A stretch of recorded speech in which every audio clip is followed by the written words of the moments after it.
It was 3:42 a.m. when I pressed play on a tape that was never meant to be found. The motel had been abandoned for nearly 15 years, rotting beside the highway like a forgotten thought. Locals called it Redwood Rest, though no redwoods grew nearby, just dead grass, buzzing insects, and a silence that felt intentional. I was there documenting derelict buildings for a low-budget urban exploration channel. No ghosts, no theatrics, just decay. Room 11 was different. The door wasn't locked. Inside, the air smelled faintly of iron and old plastic. The bed was stripped, the walls peeled like sunburnt skin, but the TV stood untouched, still plugged in. Beneath it sat a cardboard box filled with VHS tapes, each labeled in shaky handwriting. Room 11, night recordings. Do not erase. I should have left them. Back home, curiosity won. I set up my old VCR, half expecting static or moldy nonsense. Instead, the screen flickered to life. The footage showed the same room, same angle, same bed.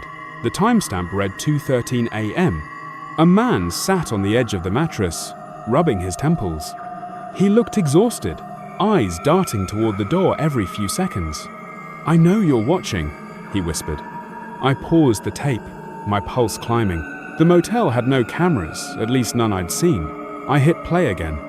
The man explained he was a night clerk, cheap job, no benefits, lonely hours. He said guests kept complaining about knocking at night. 3 slow knocks, always at the same time, 3:42 a.m. The tape cut. The next recording showed the same man, thinner now, paler, dark rings under his eyes. "They don't leave," he said, "even when the rooms are empty."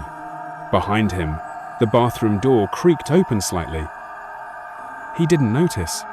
I did. By the 4th tape, he was begging, not screaming, begging.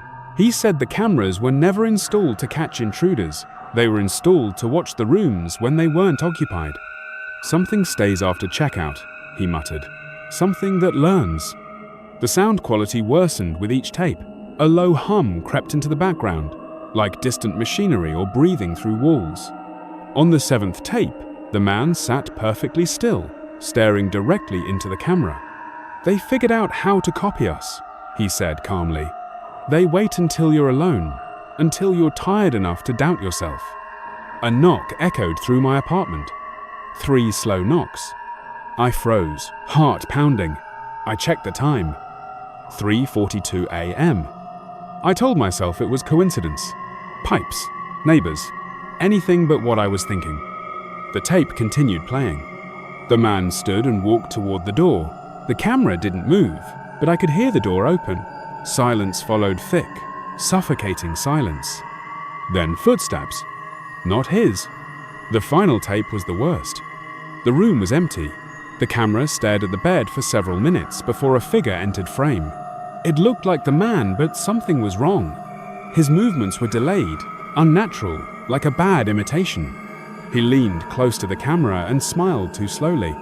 "We don't like being recorded," it said in a voice that cracked between syllables, "but we like being watched."